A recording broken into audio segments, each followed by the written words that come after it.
Tom Brady today in honor of the sports signing that some of my students are at right now. And we're going to make it look just like Tom Brady. What a chiseled guy he is, right? So hot. So, yeah, I didn't say that, but you did. So here's an egg. The egg is just a placeholder. It's not the shape of his head. We don't really worry about the shape of the head till last. The questions we ask ourselves about any head, first of all, are the eyes centered on the head? Anybody? I would say yes. See, this distance, you can measure it for yourself, but these two distances are the same. So that means we're going to try to put our eyes across the middle. Next question we ask ourselves about is eye spacing. Is the space between his eyes bigger than an eye or less than an eye? And maybe if I zoom in a little more, I would say it's really about the same, wouldn't you? Yeah. So he's only got one eye between his eyes, so we're going to make a normal space here. And then what about this? Yeah, this line breaks up pretty much evenly into 5 units. A little bigger, slightly larger units at the cheekbones. So we're going to do like 3 units across the middle that are the same, and then just have a little bit extra space for the cheekbones. I hope that makes sense. Very, very important thing to measure. It's probably the most important thing. Remember, we're not caricaturing, but we still have to ask ourselves these questions. So now we look at the shape of Tom Brady's eyes. Who wants to weigh in? Is Tom Brady a pretty good-looking fellow? Yeah, he's a pretty good-looking guy, so he's going to stick pretty close to the averages that we've learned. Okay, when you deviate really far from those averages, people are going to perceive you to be, at least a little bit unusual looking. So I'm simplifying these curves. I'm going to say we're going up at about 40 degrees, and then sloping down. And the outside corners are just a little higher than the inside corners, which is what we learn to expect. Okay, here's where some of you are going to run into trouble. We're not going to make a dark line across the bottom. We're going to make 2 very faint lines. The upper line there represents where the white of the eye ends, and the lower line represents the lash line. And if you simplify that into one line, what you end up with is having no lower eyelid, which looks really weird.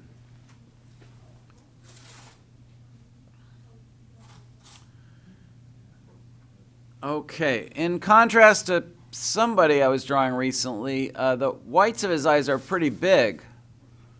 You see what I mean? We're still looking for these shark tooth shapes at the outside corners. So draw the shapes that you see. There's one shark tooth. Here's another one. And this is one case where it's really useful to just focus your attention on the negative space.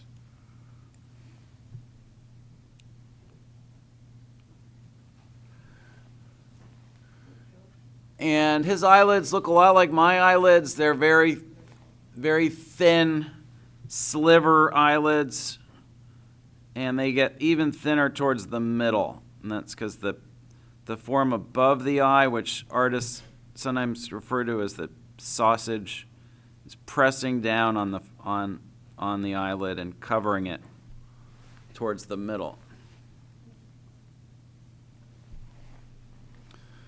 The biggest mistake you can make if you're learning to draw portraits is just to do a generic eye shape, just like A lot of people just think eyes are like footballs or almonds, and they draw them without really paying attention.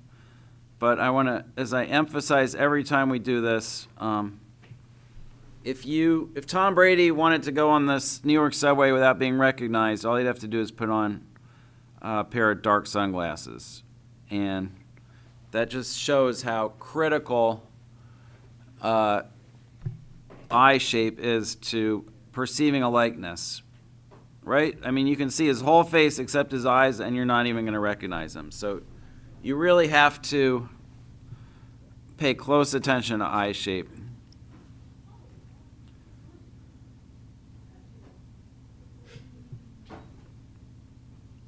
So I'm doing a little shading, and if you are keeping up with me, you can shade too, but if you're falling behind, don't worry about it. The shading is optional. Just try to get the pieces in the right place. And whenever we need to measure a distance, we want to compare it to something we've already drawn. So here's how wide it is from here to here. If we double that height, you see how we end up near the bottom of the eyebrow? So that gives us a clue that the eyebrow is going to start about here. Some people's eyebrows start much lower, some people's start much higher, especially people who pluck their eyebrows. Sometimes get them like way up in the middle of the forehead, which gives them a permanently startled look. And some people with really lowered eyebrows have a permanently kind of mean look. Tom Brady is just kind of in the middle, so he looks kind of chill and, not startled, not mean, kind of a neutral expression, which is good.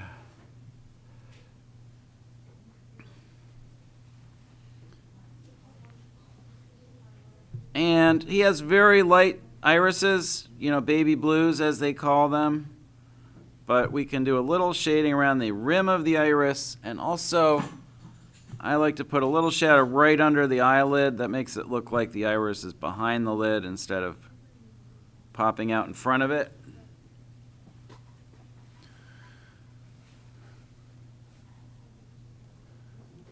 Next thing we're going to ask is how wide is his nose compared to his eyes, and it's pretty wide. Now that is not because he has a really wide nose, it's because his eyes are a little close together.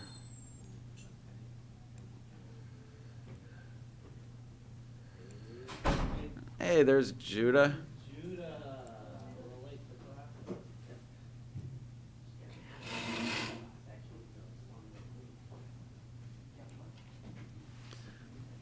So, as you know, nose length is one of the hardest things to get right. And there are different ways to do it. We've talked about the triangle way. We've talked about measuring from the brow ridge to the chin and going halfway. Today we're just gonna look at the proportions of this box. We're just gonna say this box is about 20% taller than it is wide, and we're just going to try to draw a box of the same proportions. Make sure that your box is wide enough that it goes right into the whites of the eyes, not the corners, but just the beginning of the whites. And just try to do that proportion by eye. And then we're going to draw the shape of his nose. Notice that the tip of his nose does not hit the bottom of the box. It's a little higher than that. So we're going to do a little smile right there. Very small teardrop shapes at the outside corners of that, outside edges, and then the parentheses. And the parentheses in this case go all the way to the bottom of the box. And there's just a little darkening towards the outside of the nostrils.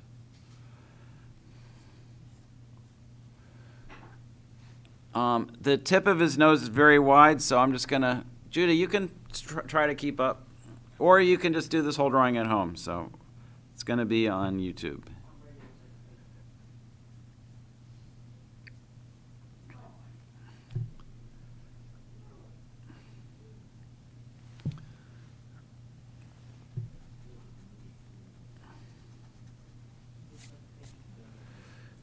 So some people are saying it looks like a pig nose.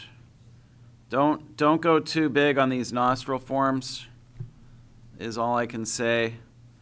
You'll also notice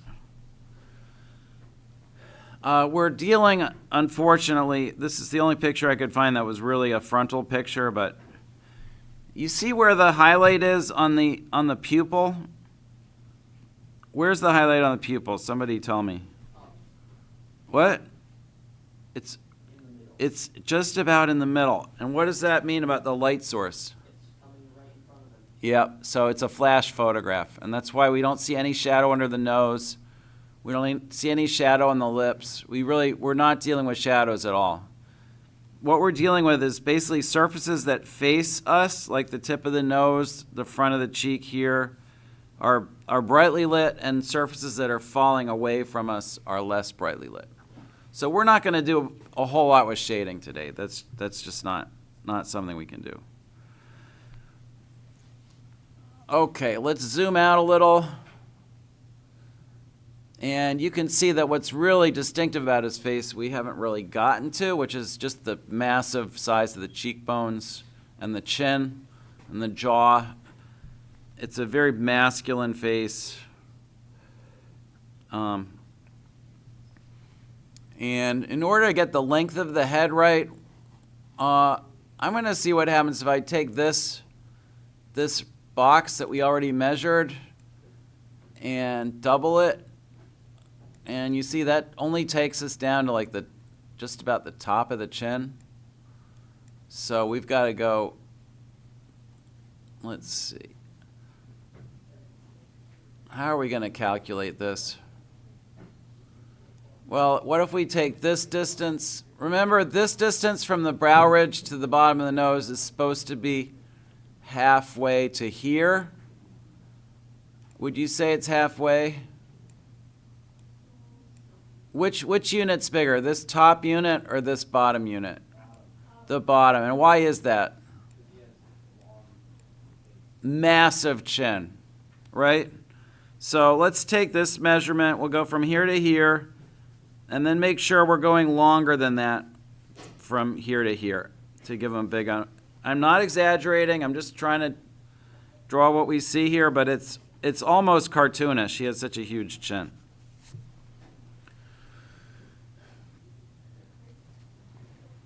Does anyone think there might be any correlation between the size of his chin and his success as an athlete? Yeah, I think that's a reasonable thing to assume. Like, he's got, a chin as a secondary sexual characteristic. Like, my male students usually have a hard time drawing themselves correctly because their chins and their jaws have grown a lot since middle school, for the most part. And so they always draw themselves with tiny chins because you still think of yourself the way you looked in middle school. So that's a secondary sexual characteristic that grows, with testosterone. So I think it's safe to say that that Brady has a lot of T, right? He might even be juicing, as they say.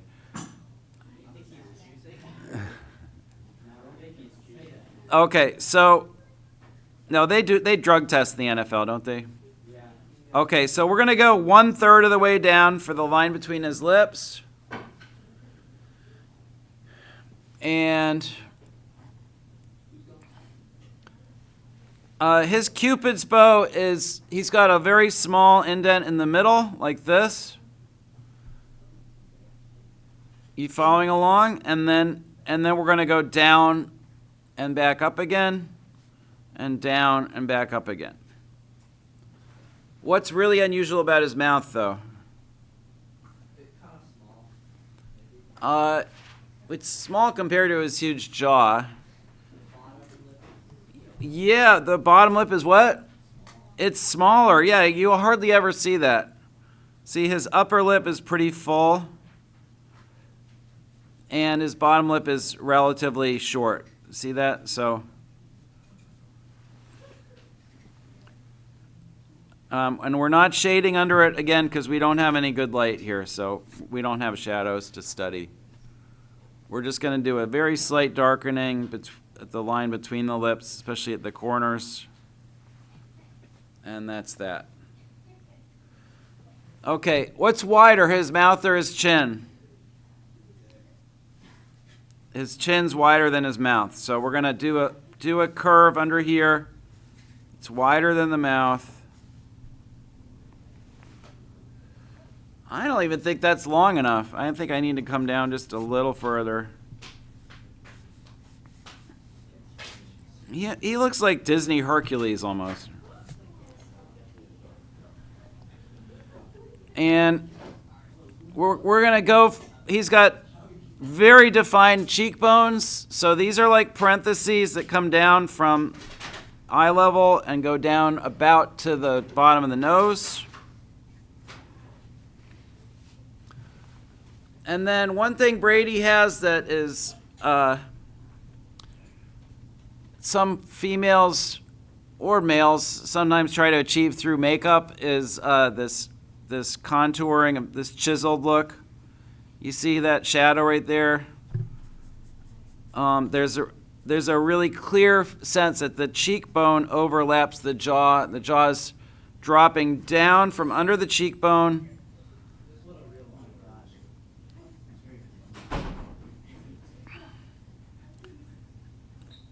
And he's got a very square jaw.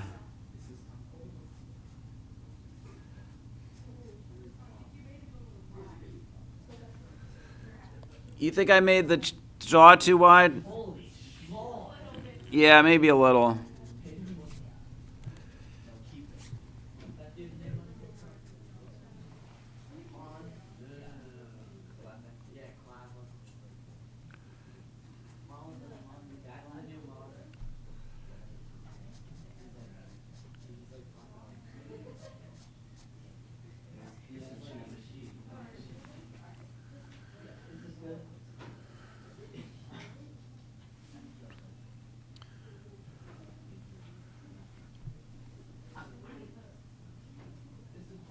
Okay, and he's got a little bit of a little dimple crease right here.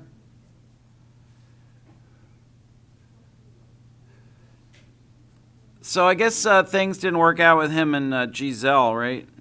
Yeah. What happened? What went wrong, Judah? Do you know? Started going for like his personal trainer.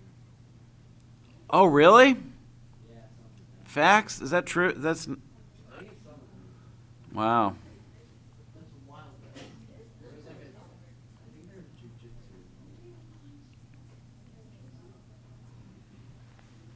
Yeah, it's like Yeah, you'd think if you were Tom Brady, you wouldn't have to worry about something like that, but. yeah, he was too locked in. Okay, and his ears are a little long. They drop down below his nose level. And we can actually see some of the ear details. Usually you can't see them too well in the front.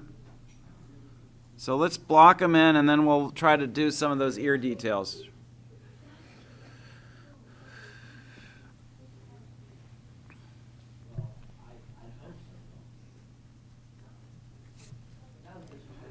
I made him look a little too sleepy.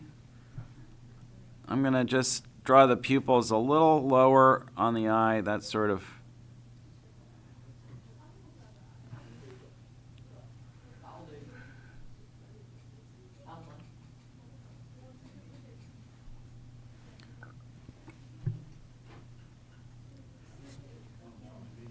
Did anyone notice I really put the pupils too close to the eyelids? That made them look a little kind of out of it. See how I just perked him up a little by lowering the pupils?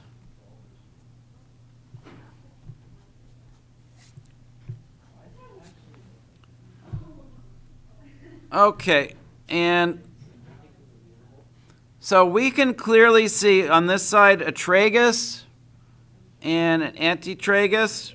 So let's do that on both sides, tragus and antitragus. And we can see the front of the helix. We're seeing the outside of the helix, and then when it turns the corner, here we're seeing the inside of the helix. So we do a little overlap, and we switch to a shaded line, and we're not really seeing the antihelix.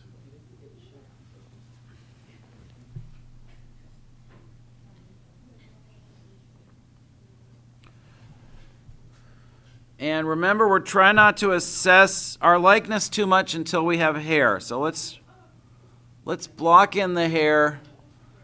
Let's start by, let's conceptualize the proportions of this rectangle.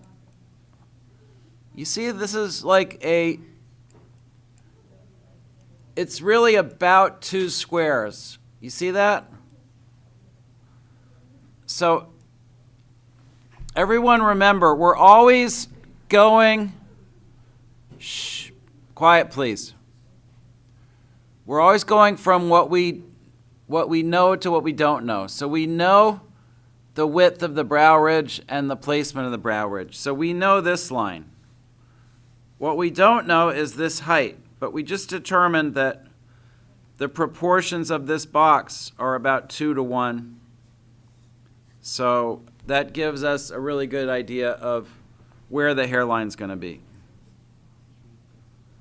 So now we put the hairline up here. The edges of this box define the hairline along the sides, right?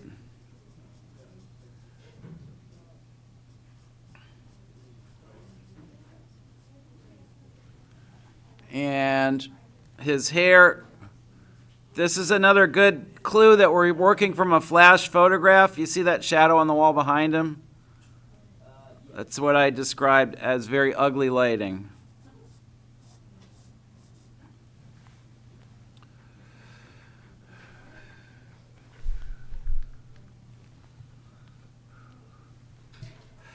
And we're going to do a first shading on the hair.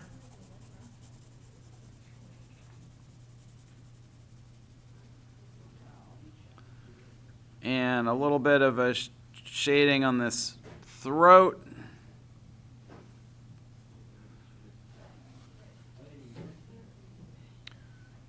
And let's see if I can get a little further out. There we go. I actually made his neck just a little bit thicker than it is. See how I...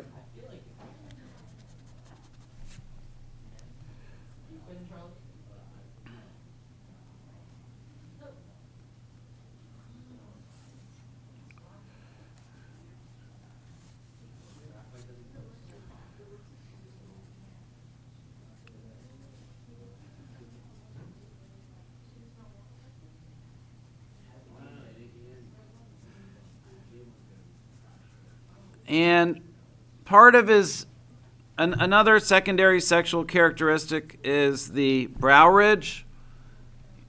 Brow ridges are usually very faint on females, and they are much more prominent on males. So you see this bone growth. You can see it here and here, and you can even faintly see it across the top.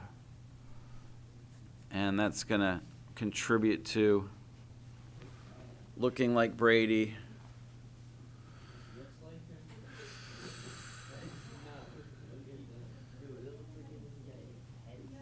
So I feel like I'm missing something about his nose. I think it's that the openings for his nostrils are wider. They're only dark at that one little place, but the openings curve around. Like, yeah, that looks a little better. We're going to do a little bit of shading of the halftones around the nose. A little bit of darkening for the stubble. If on people with beards, even when they shave, as you probably have noticed, the stubble, the hairs are visible through the skin because human skin is translucent. That's why, like cartoons of Homer Simpson or Fred Flintstone, they have those big blue faces. That's to indicate the hair growing under the skin. So the last step of any portrait is just sort of balancing the darks. Again, we don't have good lighting situation here, but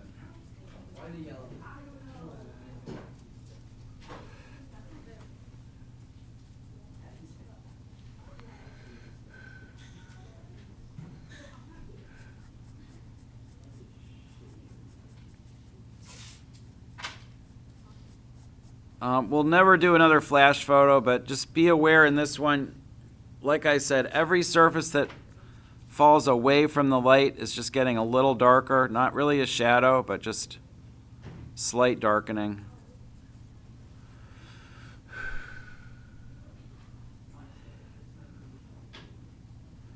And as I balance the darks of my drawing, I'm going to be looking for darks in the eyebrows. I'm going to darken my eyes a little bit. And just a little more around the mouth. And a little more along the stubbly kind of edges of the jaw and chin.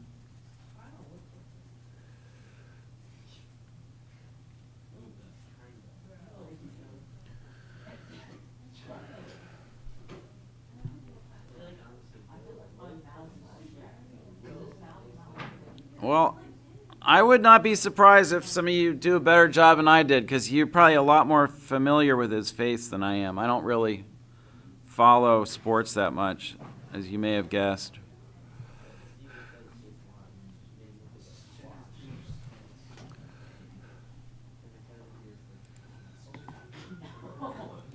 Okay, so we're going to take a very quick look at some of the student work today from my intro to drawing class. Very nice. These all capture different facets of Tom Brady. But it is useful for you to see your work next to other people's. And you can show this video to your parents if you want to show off how good you did. That's very, very nice likeness there. And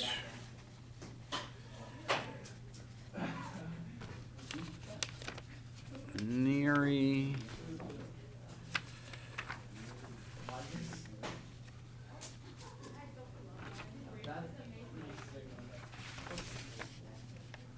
Okay, and those are all the contributions for today. Thanks for watching, you guys at home. Like and subscribe. Like and subscribe. Okay, adios.